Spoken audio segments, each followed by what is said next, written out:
ይስጥልኝ የቮያ ቴሌቪዥን ተከታታዮች የዜናዎችን ይዘን ቀርበናል። እስከ መጨረሻው እንድትከታተሉን በአክብሮት እንጋብዛለን።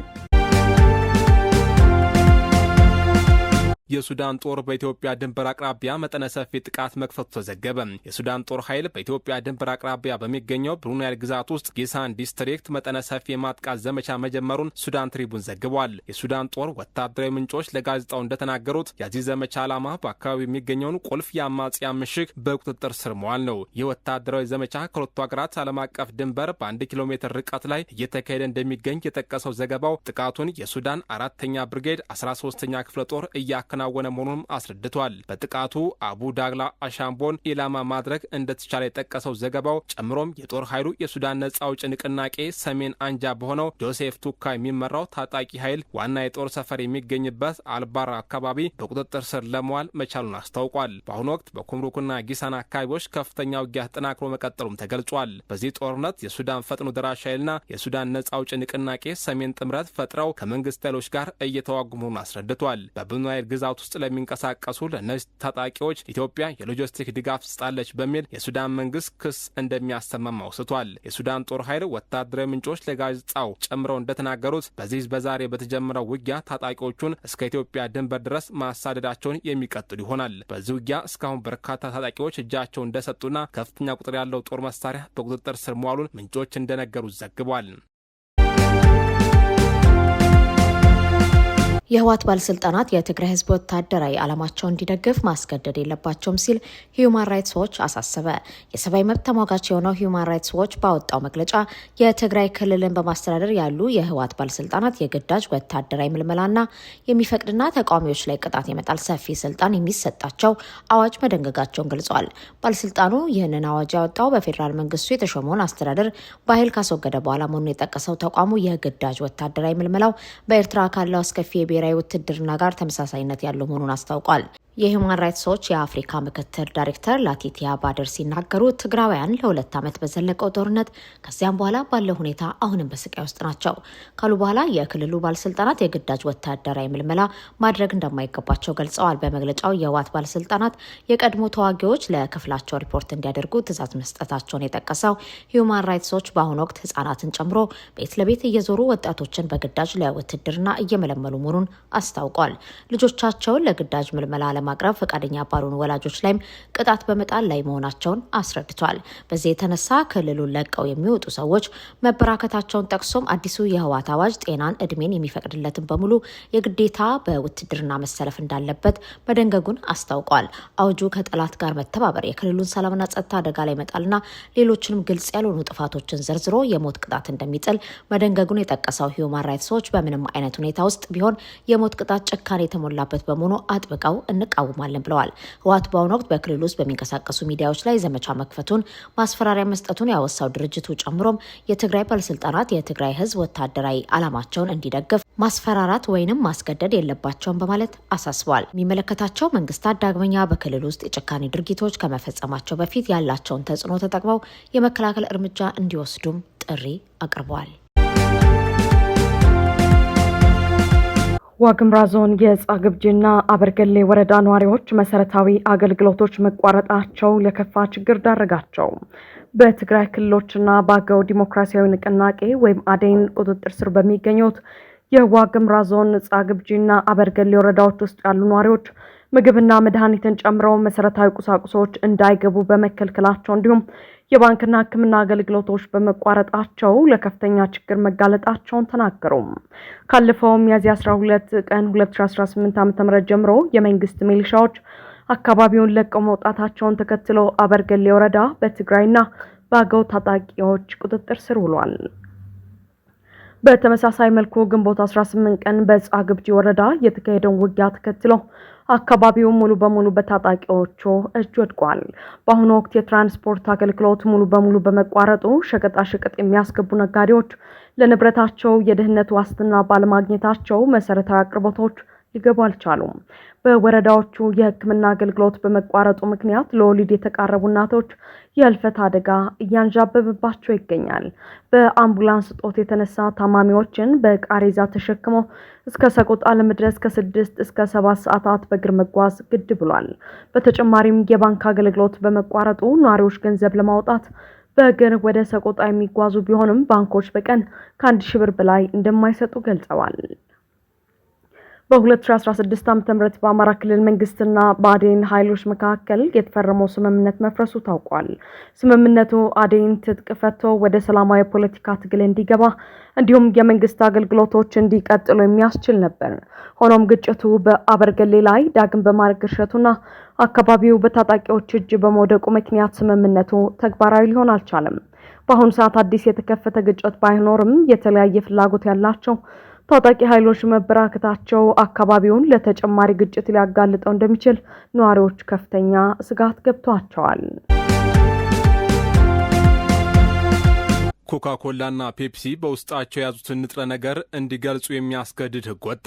በቅርቡ ሸማቾች ለሚጠጡት ለስላሳ መጠጦች ግብዓት የተሟላ መረጃ ያገኛሉ ሲል ሲቢኤስ ቴሌቪዥን ገልጿል። እንደ ዘገባው ሁሉም ለስላሳ መጠጦች የያዙትን ግብዓቶችና ንጥረ ነገሮች የሚገልጽ የኪውአር ኮድ በምርታቸው ላይ እንዲያካትቱ የሚያስገድድ ሕግ ወጥቷል። ይህን ሕግ ያወጣው ኮካኮላና ፔፕሲን ጨምሮ ታዋቂ የለስላሳ መጠጦች አባል የሆኑበት የአሜሪካው የመጠጥ ኢንዱስትሪ ማህበር ነው። ማህበሩ ይህን አስመልክቶ ባወጣው ሀበሻ በተመለከተው መግለጫ ሸማቾች በመጠጦች ውስጥ ስላሉ ንጥረ ነገሮች በቀላሉ ለመረዳት የሚያስችላቸው ዲጂታል መሰረተ ልማት መስፋፋቱ የሚስማማቸውን ለመግዛት እንዲወስኑ ያደርጋቸዋል ካለ በኋላ የአሜሪካ መጠጥ ኩባንያዎች ላለፉት 100 ዓመታት በማህበረሰቡ ውስጥ ስር መስደዳቸውን አስታውቋል። በዚህም ለበርካቶች የስራ ዕድል መፍጠራቸውን፣ ኢኮኖሚያዊ ጠቀሜታ መስጠታቸውና በተጨማሪም ማህበራዊ ኃላፊነታቸውን ሲወጡ መቆየታቸውን ከጠቀሰ በኋላ አሁን በለስላሳ መጠጦች ውስጥ ያለው ንጥረ ነገር ይፋ ለማድረግ መወሰናቸውን አስረድቷል። የማህበሩ ዋና ስራ አስፈጻሚ ኬቨን ኪም በሰጡት መግለጫ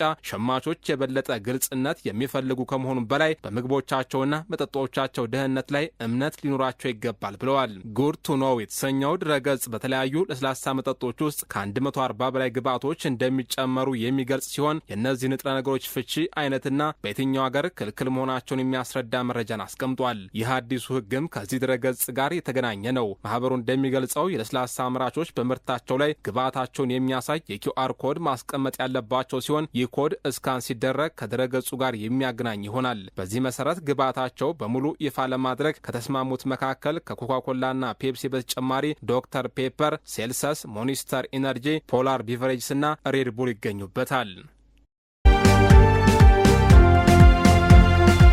ኤርትራ በብሔራዊ አገልግሎት ላይ የሚሰነዘሩ ትችቶችን የጥላቻ ፖሊሲ በማለት አጣጣለች።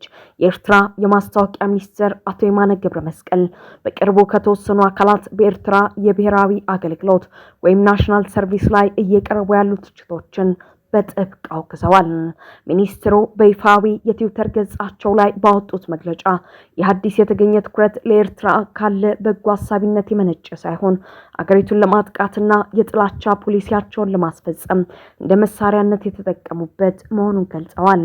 ሚኒስትሩ በመግለጫቸው በኤርትራ ታሪክ ወሳኝ በሆኑ ወቅቶች ዝምታን የመረጡ ሀገራትና ዓለም አቀፍ ተቋማት በአገሪቱ የመከላከያ መዋቅር ላይ አስተያየት መስጠት የሞራልም ሆነ የሕግ ስልጣን እንደሌላቸው አጽንኦት ሰጥተዋል። በተለይም ኤርትራ የነጻነት ትግሏን በምታካሄድበት ወቅት እንዲሁም ከነጻነት በኋላ ተከታታይ የኢትዮጵያ መንግስት ጦርነት ሲከፍትባትና አሁንም የድንበር ይገባኛል ጥያቄዎችን ሲያንጸባርቁ ዝምታን የመረጡ አካላት አሁን ላይ አላስፈላጊ ምክር ሊለግሱ አይገባም ብለዋል። አቶ የማነ ስለ ብሔራዊ አገልግሎቱና ስለ ወታደር ቅነሳ ታሪካዊ ዳራ ሲያብራሩ ኤርትራ ነጻነቷን እንዳገኘች በ1992 በነበረው አሰራር የነበረውን 100,000 የነጻነት ተዋጊ ጦር በራሷ አነሳሽነት በ65 በመቶ መቀነሷን አስታውሰዋል። በወቅቱ የነበረው ወታደራዊ ዶክትሪን 35,000 ብቻ አባላት ያሉት አነስተኛ የሙያተኛ ጦር መያዝና ለድንገተኛ አደጋዎች ደግሞ የብሔራዊ አገልግሎትን እንደ ተጠባባቂ ጦር ማቋቋም እንደነበር አስረድተዋል። በህጉ መሰረት ብሔራዊ አገልግሎት ለ18 ወራት ብቻ የተገደበ ሲሆን የአሰራር በ1998 የድንበር ጦርነት እስከጀመረበት ጊዜ ድረስ ተግባራዊ ሲደረግ መቆየቱንም አብራርተዋል። ከአልጀርሱ ስምምነት በኋላ ከ2001 እስከ 2007 ባለው ጊዜ ኤርትራ ከዓለም ባንክ ከአውሮፓ ህብረትና ከሌሎቹ አጋሮች ጋር በመተባበር ከ105,000 በላይ የብሔራዊ አገልግሎት አባላትን ቀንሳ ወደ ህብረተሰቡ የቀላቀለች ቢሆንም ኢትዮጵያ ስምምነቱን ባለማክበሯና ባድመን ጨምሮ ሉዓላዊ ግዛቶችን በመያዟ ሂደቱ ሊቋረጥ መቻሉን ሚኒስትሩ ገልጸዋል። አክለውም ያሁኑ የኢትዮጵያ መንግስት አቋም ከቀድሞዎቹ መንግስታት የጥቃት ፖሊሲዎች የቀጠለና የባሰ መሆኑን በመግለጫቸው ወቅሰዋል። መንግስት በእነዚህ አስቸጋሪ ጊዜያትም ቢሆን የብሔራዊ አገልግሎት ጫናን ለማቃለል አዲስና የተሻሻለ የሲቪል ሰርቪስ ደሞዝ ስኬል ማስተዋወቁና አብዛኛዎቹ አባላት ወደ ህዝባዊ አገልግሎት ዘርፍ ማሰማራቱን አቶ የማነ ጠቅሰዋል። በመጨረሻም አሁን ላይ በብሔራዊ አገልግሎቱ ላይ የተካሄደ ያለው ዘመቻና የተመረጠበት ጊዜ ከኤርትራ ህዝብ ደህንነት ወይም ከቀጠናው ሰላም ጋር ምንም ግንኙነት የሌለውና የተደበቀ የጥላቻ አጀንዳ ያዘለ ነው ሲሉ መግለጫቸውን አጠናቀዋል። የኢሰመኮ አሳሳቢ ሪፖርት ለተፈናቃዮች የህግ ማዕቀፍ እንዲወጣና የሰብአዊ መብት ጣሾች ተጠያቂ እንዲሆኑ አጥብቆ ጠየቀም። የኢትዮጵያ ሰብአዊ መብቶች ኮሚሽን ኢሰመኮ በሀገሪቱ ለሚገኙ የሀገር ውስጥ ተፈናቃዮችና ስደተኞች ጉዳይ እልባት የሚሰጥ ግልጽ የህግ ማዕቀፍ እንዲወጣና ህጉን የሚያስፈጽም አካል በይፋ እንዲሰየም ጥሪ ያቀረበም። ኮሚሽኑ ይህንን አሳሳቢ ጥያቄ ያቀረበው ዛሬ በህዝብ ተወካዮች ምክር ቤት ለዲሞክራሲ ጉዳዮች ቋሚ ኮሚቴ የ11 ወራት የስራ ክንውን ሪፖርቱን ባቀረበበት ወቅት ነው። ኮሚሽኑ በሪፖርቱ እንዳጋለጠው የአማራና የትግራይ ክልሎችን ጨምሮ በ7 የሀገሪቱ ክልሎች ውስጥ አሁንም ድረስ የቀጠሉት ግጭቶችና የጸጥታ ስጋቶች ለከፋ የሰብአዊ መብት ጥሰቶች ዋነኛ መንስኤዎች ሆነው ቀጥለዋል። ከዚህም ባሻገር የዜጎችን ሰብአዊ ክብርና ነጻነት የሚጋፋው የዘፈቀደ ስር በ4 ክልሎች ውስጥ አሁንም አሳሳቢ በሆነ መልኩ መኖሩን ኢሰመኮ በይፋ አስታውቋል። በዚህ የኮሚሽኑ ሪፖርት ላይ በስፋት ከተነሱትና ትችት ከቀረበባቸው ጉዳዮች መካከል የፍትህና የተጠያቂነት እጦት ዋነኛው ነው። የሰብአዊ መብት ጥሰቶችን በሚፈጽሙ አካላት ላይ ተገቢውና ገለልተኛ ምርመራ ያለማድረግ እንዲሁም አጥፊዎችን ለህግ አቅርበው ተጠያቂ ያለማስፈን ችግር በሀገሪቱ በስፋት መስተዋሉን ኢሰመኮ አጋልጧል። የአዝማሚያ የህግ የበላይነትን ክፉኛ የሚፈታተንና የዜጎችን ደህንነት የባሰ አደጋ ላይ የሚጥል መሆኑ በሪፖርቱ ተመላክቷል። የፍርድ ቤት ብይኑ መራዘምና የማረሚያ ቤቱ አወዛጋቢ ሪፖርት በክርስቲያን ታደለና ዮሐንስ ቦያለው መዝገብ ላይ የተነሳው የመብት ጥሰት ክርክር የፌዴራሉ ከፍተኛ ፍርድ ቤት ልደታ ምድብ ችሎት በህዝብ ተወካዮች ምክር ቤት አባል ክርስቲያን ታደለና በአማራ ክልል ምክር ቤት አባል አቶ ዮሐንስ ቦያለው ክስ ላይ ዛሬ ሊሰጥ የነበረውን ብይን አራዝሞ ለሐምሌ 3 ቀን ተለዋጭ ቀጠሮ ሰጥቷል። ከዋናው የክስ ብይን መራዘም ባለፈ በዛሬው ችሎት ውሎ ከፍተኛ አጀንዳ ሆኖ የዋለው በተከሳሾች ላይ እየደረሰ ያለው የሰብአዊ መብት ጥሰትና የማረሚያ ቤቱ ኃላፊዎች የሰጡት አወዛጋቢ ምላሽ ነው። ተከሳሾቹ ቀደም ሲል መሰረታዊ የሆኑትን የሕክምና አገልግሎት የማግኘትና በቤተሰብ የመጎብኘት መብቶቻቸው በማረሚያ ቤቱ እየተጣሱ መሆኑን በመግለጽ ለፍርድ ቤቱ አቤቱታ አቅርበው ነበር። ይህንን ተከትሎ የፌዴራል ማረሚያ ቤት ኃላፊዎች በዛሬው ዕለት ችሎት ፊት ቀርበው አቤቱታ የቀረበባቸውን ችግሮች ፈተናል የሚል ምላሽ ሰጥተዋል። ነገር ግን ተከሳሾቹ ማረሚያ ቤቱ እውነታውን እያጣመመ መሆኑና የተነሱት የመብት ጥሰቶች አሁንም እንዳልተፈቱ ለችሎቱ በአጽንኦት በማስረዳት የኃላፊዎቹን ሪፖርት ውድቅ አድርገውታል። ይህንን የግራ ቀኙን ክርክር ያዳመጠው ፍርድ ቤቱ ተከሳሾቹ ያነሷቸው የመብት ጥያቄዎች ከማረሚያ ቤቱ አቅም በላይ አይደሉም በማለት አስተዳደሩን ወቅሷል። በመሆኑም የማረሚያ ቤቱ ኃላፊዎች እነዚህን ችግሮች በአፋጣኝ እንዲፈቱ ጥብቅ ትዕዛዝ ያስተላለፈ ሲሆን በተለየ ሁኔታ በዚህ የሰብአዊ መብት አቤቱታ ጉዳይ ላይ ብይን ለመስጠት ለሰኔ 22 ቀን ሌላ ተለዋጭ ቀጠሮ መያዙን ዘገባው አመላክቷል። የሞሮኮ ፓርላማ የሼክ አላሙዲን ንብረት ለመውረስ የቀረበው ምክር ሀሳብ ውድቅ አደረገ። የሞሮኮ ፓርላማ ሰሞኑን ባደረገው ስብሰባ የሼህ መሐሙድ አላሙዲን ንብረት የሆነው ሳሚር ነዳጅ ማጣሪያ እንዲወረስ የቀረበው ረቂቅ ሕግ ውድቅ ማድረጉ ተገለጸ። ይህ በሞሮኮ የሚገኘው የነዳጅ ማጣሪያ በትውልደ ኢትዮጵያዊ ሼህ መሐመድ አላሙዲን ባለቤትነት ለበርካታ ዓመታት ሲተዳደር የቆየ ነው። ነዳጅ ማጣሪያው የአላሙዲን ንብረት በሆነው ኮራል ሆልዲንግስ ስር እንደ አውሮፓውያን አቆጣጠር ከ1997 እስከ 2016 ሲንቀሳቀስ የቆየ ሲሆን ድርጅቱ ያጋጠመውን የ4 ቢሊዮን ዶላር ኪሳራ ተከትሎ ላለፉት 10 ዓመታት ለመዘጋት ተገዷል። ኪሳራውን በተመለከተ አላሙዲ በዓለም አቀፍ ፍርድ ቤት ይግባኝ አቅርበው ለሞሮኮ ፓርላማ ሰሞኑን የቀረበው ምክረ ሀሳብ ይህን ነዳጅ ማጣሪያ መንግስት እንዲወርሰው የሚጠይቅ መሆኑን ቢሊነርስ አፍሪካ ዘግቧል። ሀሳቡን ያቀረቡት የፓርላማ አባላት ሀገሪቱ በየወሩ 3 ቢሊዮን ድርሃም ወይም 300 ሚሊዮን ዶላር ለነዳጅ ድጎማ እያደረገች መሆኑን ገልጸው ነዳጅ ማጣሪያው ቢወረስና ስራ እንዲጀምር ቢደረግ የመንግስትን ጫና እንደሚያቃልል ገልጸው ተከራክረዋል። የሆርሙዝ ሰርጥ መዘጋትን ተከትሎ መንግስት የሚያወጣው ድጎማ እያደገ መሄዱን ማስረዳታቸውን ዘገባው አስረድቷል። ሀሳቡን የተቃወሙት የፓርላማ አባላት ደግሞ ጉዳዩ በዓለም አቀፍ የግልግል ዳኝነት የተያዘ በመሆኑ አደጋ እንደሚያስከትል በመግለጽ የተሟገቱ ሲሆን ይህን ተከትሎም ሀሳቡ ውድቅ ሆኗል። የህዝብ ተቃውሞና የፍርድ ቤት ትዕዛዝ። ኬንያ የአሜሪካን የኢቦላ ማቆያ ማዕከል ግንባታ አገደች። የኬንያ ጤና ሚኒስቴር በዲሞክራቲክ ሪፐብሊክ ኮንጎና በኡጋንዳ በኢቦላ በሽታ ተይዘዋል ተብለው ለሚጠረጠሩ አሜሪካውያን ዜጋዎች በኬንያ ውስጥ ሊገነባ የነበረውን የማቆያ የሕክምና መስጫና መከታተያ ማዕከል ግንባታ በአስቸኳይ እንዲቋረጥ ትዕዛዝ አስተላልፏል። በአሜሪካ መንግስት ድጋፍ ሲገነባ የነበረው የማዕከል አሁን ላይ ሊታገድ የቻለው የሀገሪቱ ከፍተኛ ፍርድ ቤት ቀደም ሲል ባሳለፈው የህግ እገዳ ውሳኔ መሰረት መሆኑ ታውቋል። ከዚሁ ጋር በተያያዘ የኬንያው ጤና ሚኒስትር አደን ደዋሌ የፍርድ ቤቱን የመጀመሪያ እገዳ ባለማክበራቸውና ግንባታው እንዲቀጥል በማድረጋቸው ምክንያት ዛሬ ችሎት ፊት ቀርበው ይቅርታ ለመጠየቅ ተገደዋል። የሀገሪቱ የዜና ምንጮች እንደዘገቡት ፍርድ ቤቱ ሚኒስትሩ ለፈጸሙት የህግ ጥሰት ያቀረቡትን ይቅርታ ከተቀበለ በኋላ የፍርድ ቤት ትዕዛዝ ወደፊት በድጋሚ እንዳይጣስ ጥብቅ ማስጠንቀቂያ ሰጥቷቸዋል። ይህ አወዛጋቢ የኢቦላ ማዕከል ግንባታ በአካባቢው ማህበረሰብ ዘንድ ከፍተኛ ስጋትና ቁጣን የቀሰቀሰ ጉዳይ ሆኖ ቆይቷል። በተለይም ማዕከሉ በሚገነባበት አካባቢ የሚገኙ ነዋሪዎች የራሳቸውን ጤናና ደህንነት አደጋ ላይ ይጥላል በሚል ስጋት የግንባታውን ሂደት በጽኑ በመቃወም አደባባይ በመውጣት የተቃውሞ ሰልፎችን ሲያካሂዱ መቆየታቸው ይታወሳል።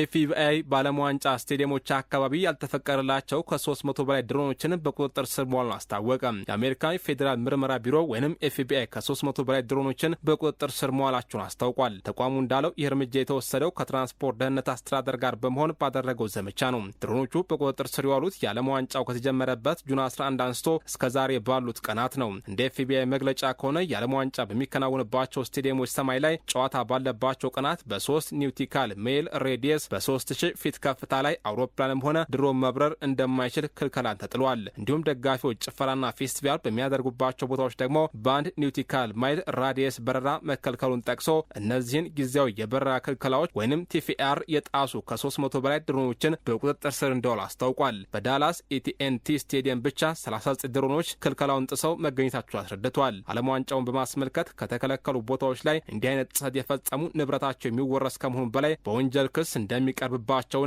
እስከ $100,000 የሚደርስ የገንዘብ ቅጣት እንደሚጣልባቸውም ድሮን ኤክስኤል ዘግቧል። ዘለንስኪ በፖላንድ ስብሰባ ላይ አልገኝም አሉ። የዩክሬኑ ፕሬዝዳንት ዘለንስኪ በመጪው ሐሙስ በፖላንድ በሚከናወነው ዓመታዊ ስብሰባ ላይ እንደማይገኙ አስታወቁ። ይህ ዩክሬን ሪካቨሪ ኮንፈረንስ በሚል የሚጠራው ስብሰባ በየዓመቱ የሚከናወን ሲሆን ዋና ዓላማውም ዩክሬንን መልሶ ለመገንባት የሚያስችል ሀብት ማሰባሰብ ነው። በዚህ ስብሰባ ላይ ፕሬዝዳንት ዘለንስኪ ሁሌም የሚገኙ ሲሆን እስከዛሬ ድረስ በሐሙሱ ኮንፈረንስ ተሳታፊ እንደሚሆኑ ሲገለጽ ነበር። ይሁን እንጂ የዩክሬን ጠቅላይ ሚኒስትር ዩሊያ ዛሬ በማህበራዊ ሚዲያቸው ላይ በኮንፈረንሱ ላይ የዩክሬን ልዑክ ቡድን የምመራውና ወደ ፖላንድ የሚሄደው እኔ ነኝ በማለት ፕሬዝዳንት ዘለንስኪ መቅረታቸውን አስታውቀዋል። የፕሬዝዳንት ዘለንስኪ መቅረት ተራ አጋጣሚ ሳይሆን ፖለቲካዊ አንድምታ ያለው ነው። በዩክሬንና በፖላንድ መካከል ከቅርብ ጊዜ ወዲህ ፍጥጫ የተነሳ ሲሆን ለዚህ መነሻው ፕሬዝዳንት ዘለንስኪ ለጦር ኃይላቸው አንድ ክፍለ ጦር በሁለተኛው ዓለም ጦርነት ወቅት የነበረን የዩክሬን አማጺ ታጣቂ ቡድን ስያሜ መስጠታቸው ነው። ዩፒኤ የሚባለው ይህ ታጣቂ ቡድን ደግሞ በወቅቱ በፖላንዳውያን ላይ የጅምላ ጭፍጨፋ ያደረገና እንደ ጦር ወንጀለኛ የሚታይ የሚታይ ነው። ይህም በዩክሬንና በፖላንድ መካከል ሰሞኑን ትልቁ ውዝግብ የፈጠረ ክስተት ሆኗል።